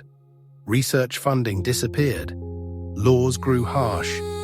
Academic careers could be ruined by even expressing interest in the subject. The wild optimism of the 1950s and the explosive idealism of the 1960s were replaced by a simple legal fact. These substances were Schedule Y, stamped with the most stigmatizing label possible: no currently accepted medical use, and high potential for abuse. In popular culture, acid retreated into subcultures, underground parties, back-alley chemistry, and occasional flashes in music and art. For mainstream science and medicine, it might as well have vanished. But history rarely stays frozen. While the drugs were out of sight, both the scientific tools for understanding the brain and the clinical needs of psychiatry evolved. By the 1990s and early 2000s, neuroimaging technologies like fMRI and PET scans had transformed brain research. For the first time, scientists could watch living brain networks in action, observing how different regions talk to one another in real time. At the same time, although antidepressants and other psychiatric medications had helped many, they had also revealed their limits. For people with severe treatment-resistant depression, crippling PTSD, or the existential terror of terminal illness, the standard options often fell short. a sense grew within parts of the psychiatric community that something more radical might be needed. Enter a handful of stubborn, patient researchers who believed that psychedelics, handled properly, might still have a role to play, not as magic bullets, but as catalysts. In 1986, Rick Doblin founded the Multidisciplinary Association for Psychedelic Studies, or MAPS. The name was intentionally dry, the opposite of countercultural sloganeering. Doblin's strategy was likewise the reverse of Timothy Leary's. No mass manifestos, no calls for cultural revolution, just a steady push for rigorous, carefully regulated research. For years, MAPS operated on the margins, raising donations from private supporters, funding small pilot studies, and wrangling with skeptical regulators. Progress was slow, but cultural winds were subtly shifting. The first generation of psychedelic researchers had either retired or died. A new generation had grown up in a world where MK Ultra was history and brain scans were routine. In the early 2000s, a series of small, carefully designed clinical studies on psychedelics began at top universities and hospitals. Johns Hopkins, UCLA, Imperial College London, New York University. What had seemed like scientific career suicide in 1978 was, by 2008, just barely thinkable again. The difference between these modern studies and the MK Ultra era was stark. Instead of dosing unsuspecting victims, researchers now recruited volunteers through transparent processes. Prospective participants underwent thorough screening for psychiatric and medical risks. Informed consent forms spelled out the nature of the experience and its potential dangers. Ethics boards oversaw protocols. The environment was also deliberately supportive, not adversarial. Sessions took place in quiet, warmly furnished rooms, often more like living rooms than clinics.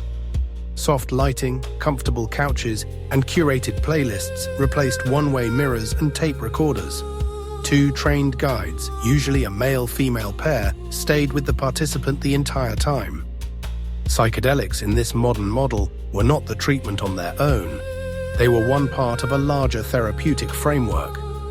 Volunteers met with therapists for preparatory sessions beforehand, setting intentions and building trust.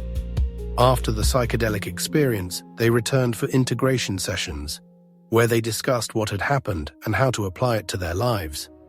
The drug session was framed as a powerful but temporary state in which the psyche became more fluid, making it easier to process trauma, shift entrenched beliefs, or experience new perspectives. The real healing work happened in how that experience was understood and woven into daily life. The results, published in peer-reviewed journals, quickly caught attention, not for their sensationalism, but for their consistency. At Johns Hopkins and NYU, studies on patients with advanced or terminal cancer found that a single high dose of psilocybin, administered in a supportive therapeutic context, could produce dramatic reductions in depression and anxiety. Many participants described classic mystical experiences, a sense of unity, transcendence of time and space, and overwhelming feelings of love or interconnectedness. Follow-up months later showed that these effects often persisted. Patients still had cancer, many were still dying, but their relationship with their mortality had changed. They described feeling less afraid, more accepting, and more capable of living fully in the time they had left. For them, the psychedelic session was not an escape from reality, but a reorientation toward it. At the same time, MAPS pursued a different but related line of research, focusing on MDMA, commonly known as ecstasy or Molly, rather than LSD or psilocybin. MDMA is technically not a classic psychedelic, but it shares some of their properties while also fostering feelings of empathy, trust, and emotional openness. MAPS's flagship studies used MDMA-assisted psychotherapy to treat severe chronic PTSD in veterans, first responders, and survivors of trauma. Traditional therapies had failed many of these patients. Under MDMA, though, they were often able to revisit their traumatic memories without being overwhelmed, talking about them in detail while still feeling safe and supported. Over several sessions, many experienced large, lasting reductions in their PTSD symptoms. The data was strong enough that the FDA granted MDMA-assisted psychotherapy breakthrough therapy status, a designation meant to speed its path toward potential approval as a prescription treatment. The irony is almost too on the nose. The same broad military intelligence complex that once fueled trauma, both abroad and at home, had earlier tried and failed to weaponize psychedelic states. Now, in a later era, some of the people most damaged by war soldiers and paramedics were finding relief through careful use of substances drawn from that same stigmatized family. What began with Albert Hofmann's curious fungus derivative, diverted through the twisted pipeline of MK Ultra and exploded into the 1960s, has come back around this time under the strict supervision of regulators, therapists, and ethics boards, rather than spies and gurus. This psychedelic renaissance is not a replay of the 1960s, at least not yet. There are no calls from mainstream scientists to dose the population en masse or to overthrow society by blotter paper. The tone now is cautious, clinical, and heavily data-driven. The very abuses of the past have become part of the justification for doing it differently this time. The stakes remain high. These substances are powerful. They can heal, but they can also harm. The line between insight and destabilization can be thin. The challenge is to walk that line with eyes wide open, not blindfolded by either utopian idealism or paranoid fear. Psychedelics have traveled a long, convoluted path, from a Swiss lab bench to CIA black sites, from Hollywood living rooms to acid tests, from being labeled a weapon and a plague to being reconsidered as a medicine.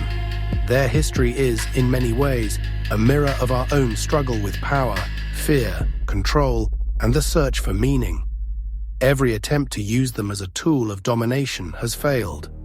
Every meaningful success has come when they are approached as instruments of understanding used with respect, responsibility, and a willingness to accept that the mind cannot be turned into a simple machine. In the end, LSD was never truly a key that could lock or unlock people at will. It turned out to be more like a mirror one that reflects, distorts, and magnifies what is already there. The institutions that sought absolute control saw their own hubris illuminated. The cultures that sought absolute freedom saw their own illusions exposed. And now, in quiet therapy rooms and carefully monitored clinics, that same mirror is being lifted again, this time, we hope, with a steadier hand. Whether we have learned enough from its secret history to use it wisely remains an open question. Whether we have learned enough from its secret history to use it wisely remains an open question. What is clear is that the story is not over. The very same compounds once surrounded by barbed wire and stamped top secret are now being revisited in open, peer-reviewed science. The substances that terrified parents in the 1960s, that fueled both ecstatic awakenings and genuine psychological casualties, are being re-examined under fluorescent lights and MRI machines. This time, there are clear differences. The focus is not on breaking people down, but on helping them become whole. The subjects are not prisoners, patients kept in the dark, or unsuspecting citizens seized in the wild. They are volunteers, screened, briefed, and protected by ethical guidelines that did not exist when MK Ultra was born. The goal is not obedience or social control, it is relief. From depression that has outlasted every pill, from trauma that has resisted every therapy, from the paralyzing fear of death. The methods reflect this shift. Instead of being thrown into terrifying, barren wards, people lie on sofas with eye shades and headphones, guided by a trusted therapist's voice. Instead of being secretly dosed in a drink, they sit down, sign consent forms, and swallow a capsule knowing exactly what it is. Instead of being pushed toward confusion, they are escorted toward clarity, even when what they see in themselves is painful, and the language is different too. Where Gottlieb and his colleagues wrote about behavioral control and exploitable weaknesses, today's researchers talk about therapeutic alliance, integration, and meaning-making. Where Frank Olson was treated as a liability, today's participants are treated, at least in principle, as partners. None of this guarantees success. Human beings remain fragile, complex, and unpredictable. Psychedelics are not panaceas. They carry real risks, and even in the best circumstances, they can open doors that are difficult to close. The history we have just walked through is a stark reminder of what happens when power and curiosity run ahead of wisdom and conscience. But that same history also offers a muted kind of hope. It suggests that these substances, when wielded without coercion and without secrecy, can sometimes help us reconcile with ourselves. That instead of being instruments for bending others to our will, they may be tools for loosening the grip of fear, shame, and ingrained patterns within our own minds. The strange little molecule that once rode through Basel in a chemist's veins, that haunted CIA safehouses and danced through Haight Ashbury, that was buried under law books and resurrected in clinical trials, has spent nearly a century revealing as much about us as we have revealed about it. We tried to use it to control the mind. It showed us how uncontrollable the mind really is. We tried to weaponize it. It exposed the violence in that impulse. We tried to outlaw it. It slipped into music, art, stories, and memory. Now, cautiously, we are trying something harder. To integrate it, to accept that our tools for exploring consciousness can be dangerous and sacred at the same time, that they demand not blind faith but humility. Albert Hofmann once described LSD as medicine for the soul, but he lived long enough to see how easily such a phrase could be twisted into excuse or propaganda. In his later years, he urged restraint, respect, context. Perhaps that is the quiet lesson at the end of this long, twisting narrative. No substance, however powerful, can save us from the ethical weight of our choices. No drug can make us wise.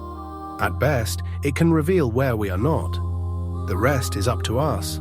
The secret history of LSD is, in the end, a story about what happens when we try to shortcut the hardest work in the world, the work of understanding ourselves and each other. It shows us the cost of treating human beings as means to an end, whether that end is national security, scientific fame, or personal transcendence. And it leaves us with a paradox.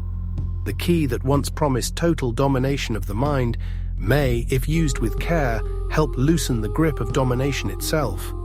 The substance that once seemed to threaten civilization might, in measured doses and with open eyes, remind us of our shared vulnerability, of how thin the line is between control and compassion, between fear and curiosity, between secrecy and truth. The molecule has not changed since that day in 1943, when Hofmann rode his bicycle home. We have. The question that lingers, hanging between past and future, between lab and living room, between the shattered files of MK Ultra and the glowing screens of modern brain scans, is not what LSD can do to us. It is what we will choose to do with what it shows us.